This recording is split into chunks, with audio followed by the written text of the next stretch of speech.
oh, we did that because he doesn't like black Americans. I'm not supposed to like you. There are no laws on the book that requires me to like you. Grow up, deal with it. Yes, I don't like you, so what? Deal with it.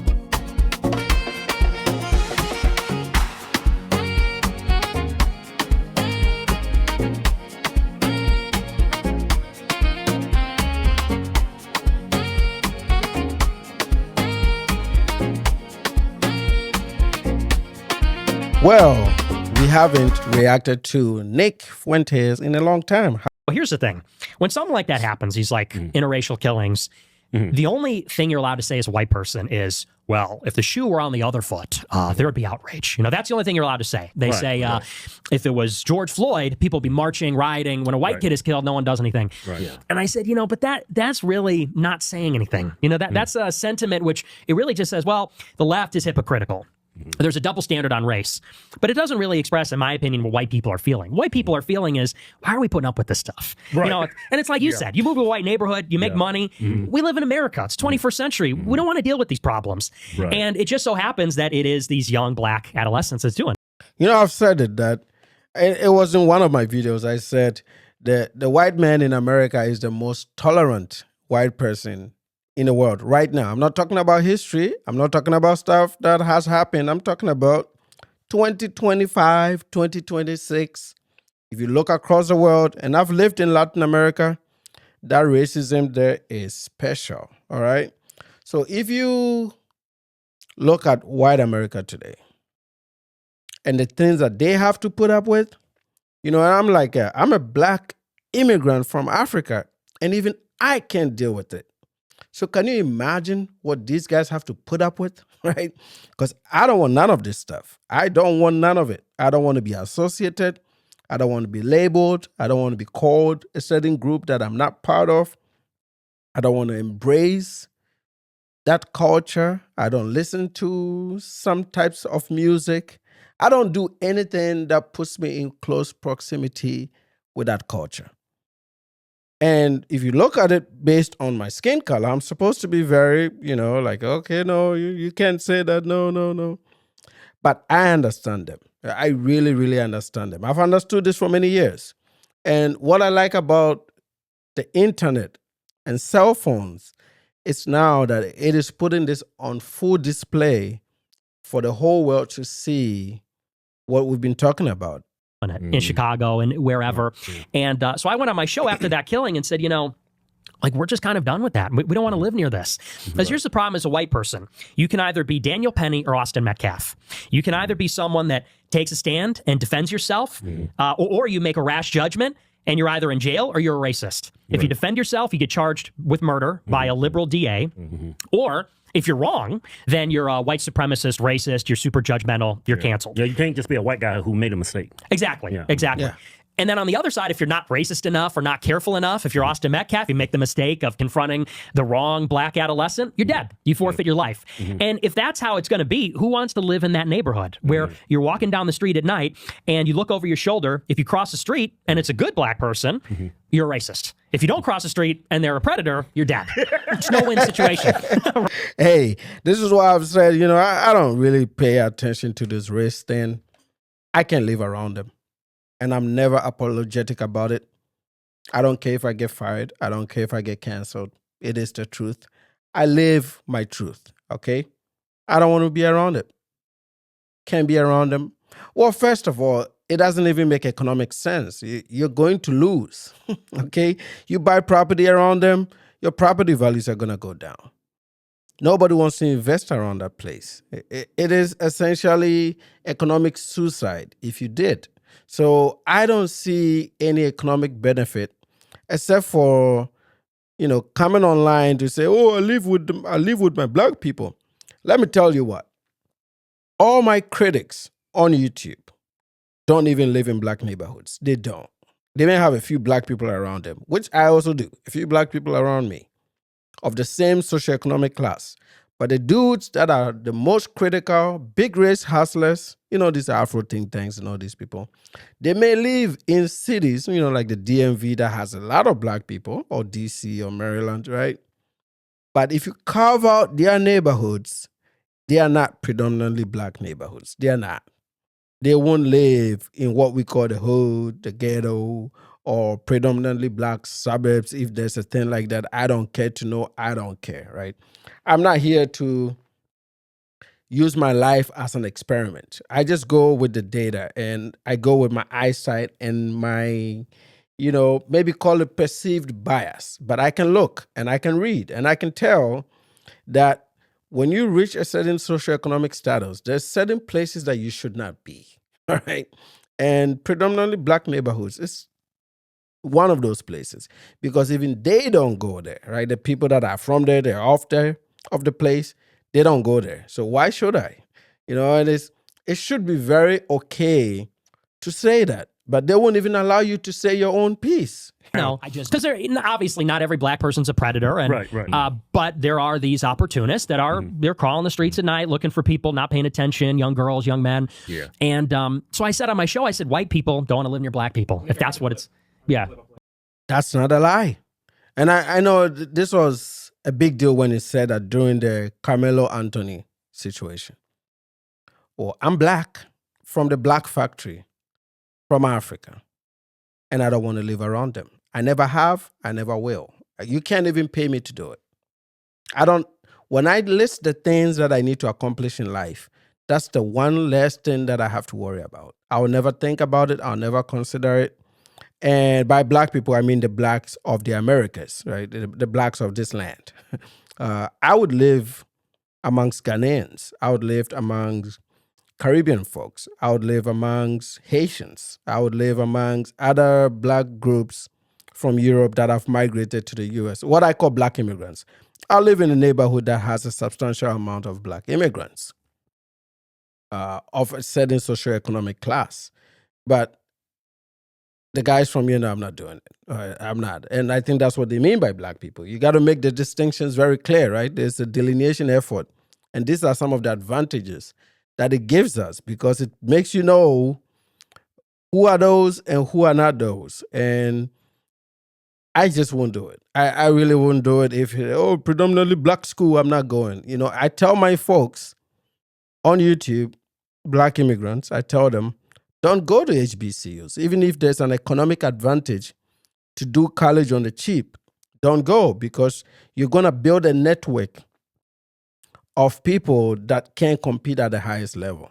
So eventually, they say cheap is expensive. Eventually, it's going to cost you more money. So why do it?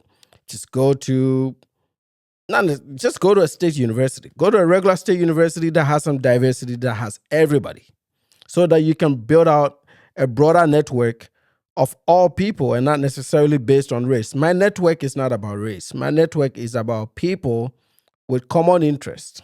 But what I like about myself is I'm able to speak the truth. I'm not lying about anything. You're not going to find me tomorrow sitting in Harlem enjoying some soul food. I don't live my life like that. I don't want to be around trouble, okay? I stay away from trouble. It's not hate. It's practical, all right? It's pragmatic. It's practical. It's not hate. Let's keep going. Oh, there's the clip. I don't want to live around black people. I just don't. Me too. I don't. I will not do it. And there's nothing wrong with it. This should not even be controversial because even black folks that have attained something don't live around black folks. Does LeBron James live in Akron? No, he doesn't, right? No.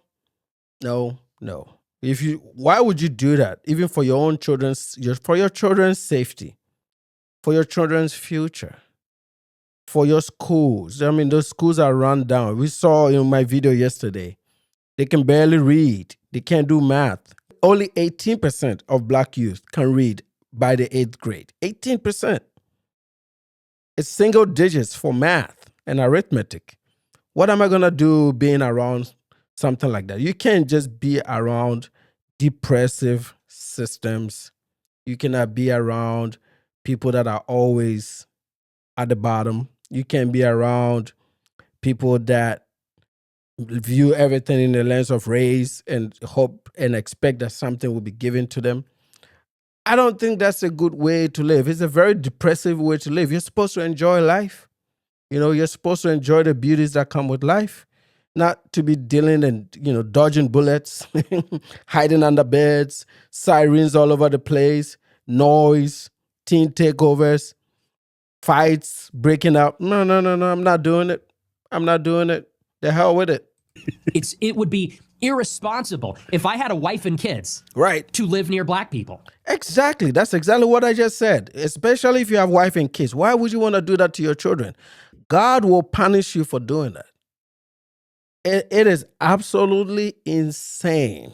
Now, if you're a single dude, you don't give a damn, you're just walking around the damn place, you like some hip hop music, or you're of the community, hey, But I don't even think Roland Martin lives around black people. I don't even think Al Sharpton lives around black people. What are these people talking about? I'm not doing it. It just would be. And that's not to say that every black person is violent. It's not to say that every black person is the same way.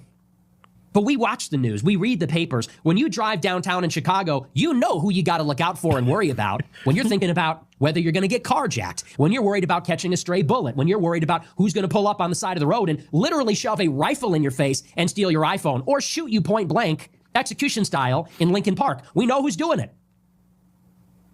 I don't want to live near them. I don't want to be near them. They make me nervous. Okay. He's not lying, man. Even me, like I said, me as a black person, they make me nervous. I've always said, I've been on YouTube now, going on 2 years, right? And I've criticized pretty much every group of people, even including my own people, right? I was on the Somalis doing the Minneapolis BS that they were going through.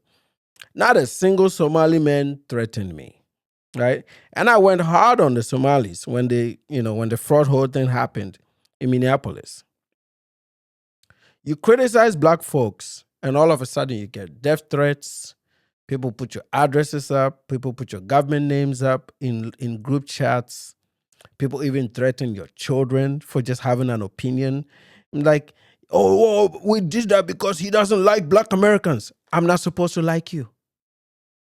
There are no laws on the book that requires me to like you. Grow up, deal with it. Yes, I don't like you, so what? Deal with it. I don't like you. You don't like me. This is like high school. It is what it is, man. You can't force people to like you. Go cry about it. Move on. Even though I haven't said that, but let's assume that I did. I don't like you. You don't like me. Okay, so what? Why are you upset about it? I'm not supposed to like you. You're not supposed to like me, and I don't care. So you shouldn't care too. And if you're really worked up about it, open a YouTube channel. As if you guys don't do it. There's millions of channels of you guys saying mean things to Haitians and Jamaicans and Ghanaians and Nigerians and Africans. Every day I turn on TikTok, Africans this, Africans that, Africans this. We deal with it. We don't threaten y'all. We deal with it. So why are you guys so impulsive and always ready to pull the trigger when people say they don't want to live around y'all? When people say they don't want to talk to y'all?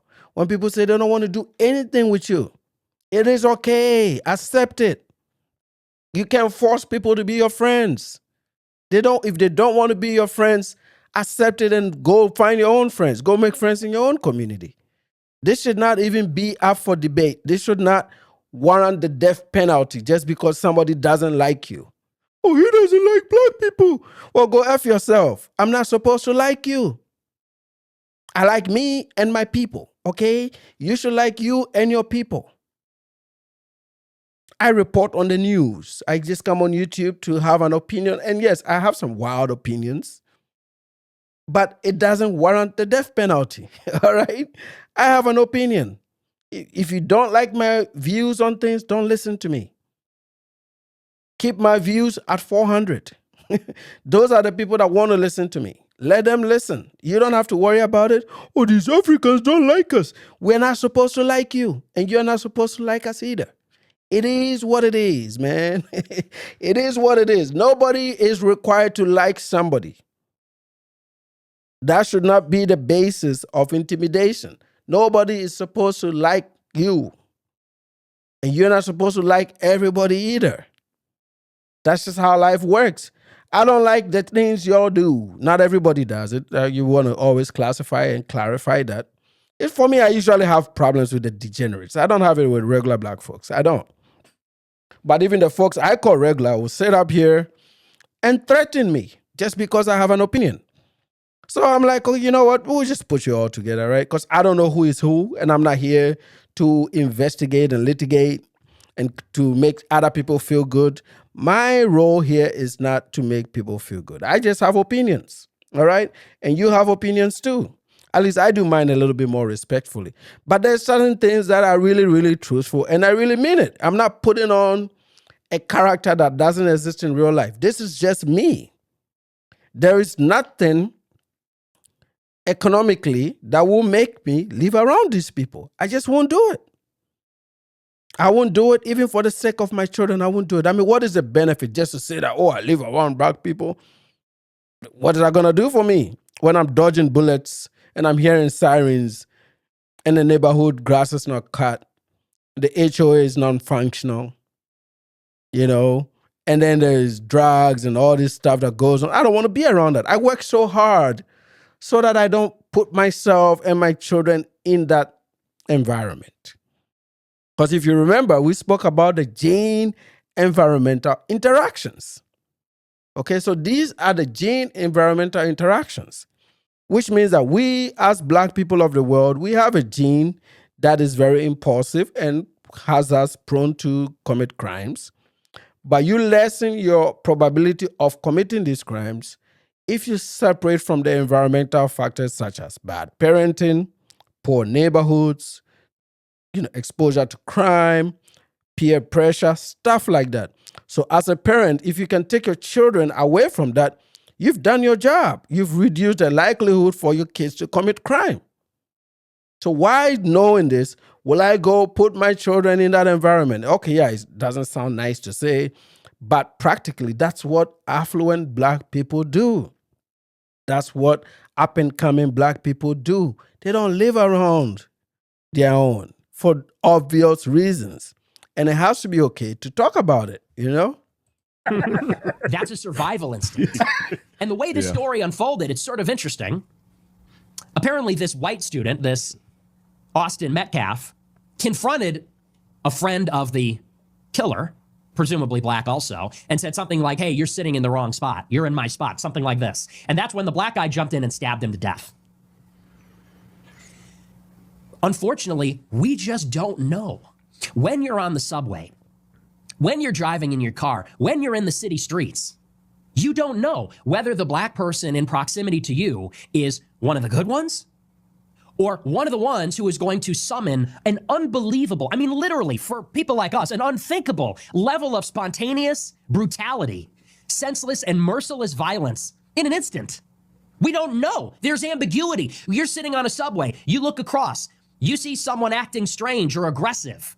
Is this someone who was going to pull out a knife and in 2 seconds slit my throat and kill me? Yep, he's right. Like I have always said, I'd rather be called a racist. If I'm a white dude, I'd rather be called a racist, right? Than to F around and find out. Okay?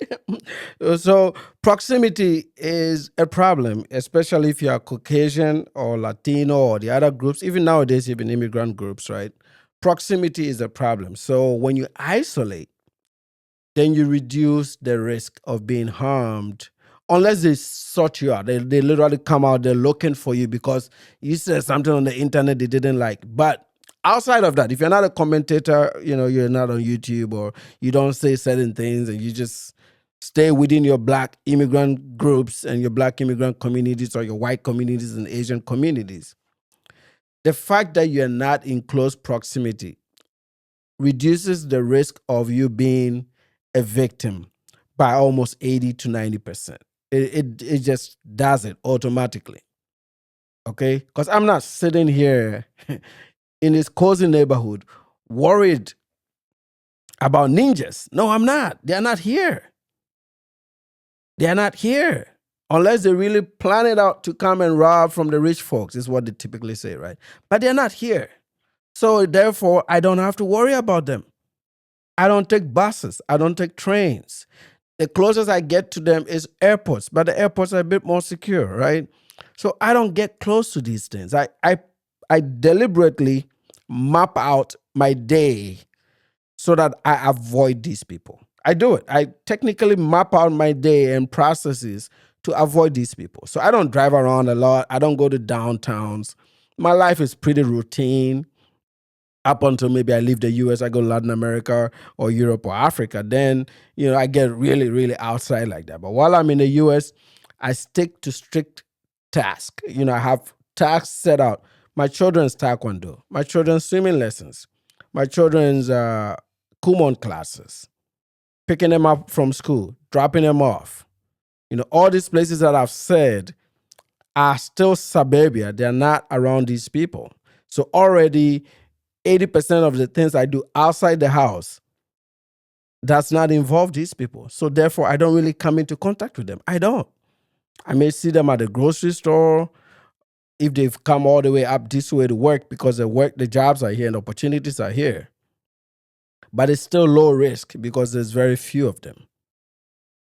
So I really don't see anything wrong with what he's saying at all. Or is this just someone who's having a bad day? We don't know. I'm not willing to risk my life to find out. It's not worth it to me. I'm not willing to put myself in a position to find out. Poor people who live in the hood, they don't want to live there, but they have no options. They don't have no means to get out, so they stuck. I don't know. I remember I was in the Marine Corps. I lived in San Diego. I was like 1920, and I lived in a black neighborhood. I came out because I would leave to go to work at like 4 a.m. There's a bullet hole in the side of my Geo Metro. Yeah. Had a lime green Geo Metro.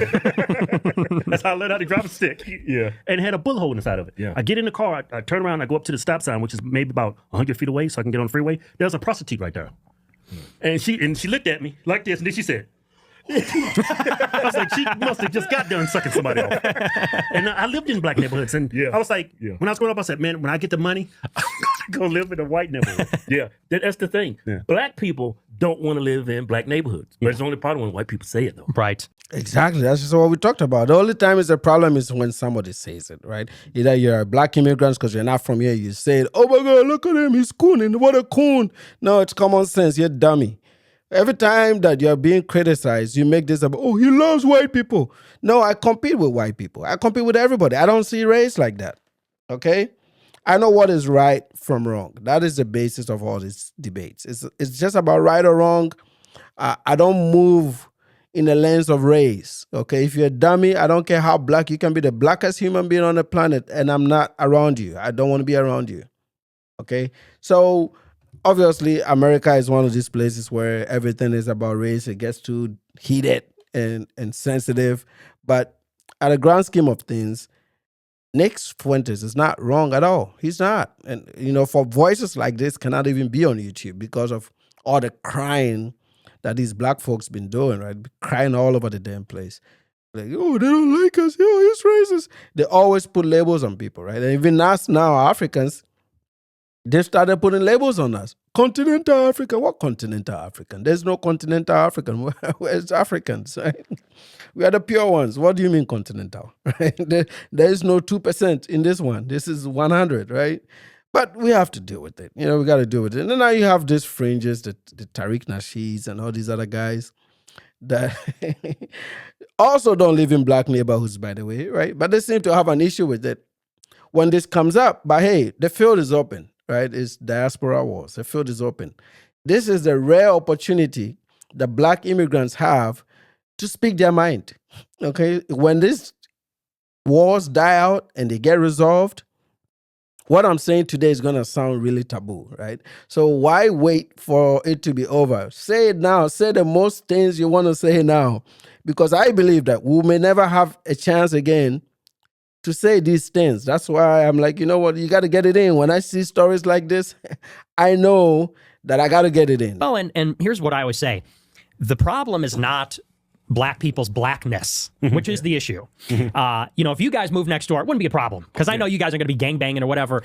But hey, let me push back on it. I wouldn't. If I was you, I wouldn't trust me. Yeah. Some things you just can't deny. I mean, we still got that gene. For me, I draw the line with if you're a black immigrant, I think I can trust it. Mostly I can trust it if it's a black immigrant. I go off it also based on professional status. Are you a doctor? Are you a lawyer? Are you an engineer? That's how I separate my people. Are you an affluent business person? it has to be something like that, because all these layers of success softens you. It opens your mind a little bit more than the average dude. And I just don't do it strictly based on money. I do it based on what you do, right? Or what you do, stuff like that. That's a more important question to me than what's in your bank account. All right. Well, if I just saw you, I wouldn't trust that. Yeah. But the problem is that, unfortunately, stereotype, which is based in reality, is that when you live in a black neighborhood, you're going to get this set of problems. You're going to get violence. You're going to get mayhem, chaos. And it's not even just that. It's just rudeness, people being inconsiderate. And if people associated with black people with being friendly, being kind, being peaceful, no one would have an issue. People say, oh, great, black people moved into the neighborhood. This is awesome. Property value's going to go up. That's not what's going to happen. No. So, that's the issue. And so, I said that. And Jason Whitlock, he's super Christian, as am I. And anyway, they're going to get into Jason Whitlock and all that stuff. But you get the point. Some of these things they have to be talked about. They really have to be talked about. And I'm sick and tired, of hearing all these cover-ups and all these quote-unquote righteous blacks that seem to not live in the same neighborhoods, but then seem to have an issue with you when you talk about it. They're not there. Don't ever take that risk. But they want you to take that risk, or at least say that it's okay to take that risk.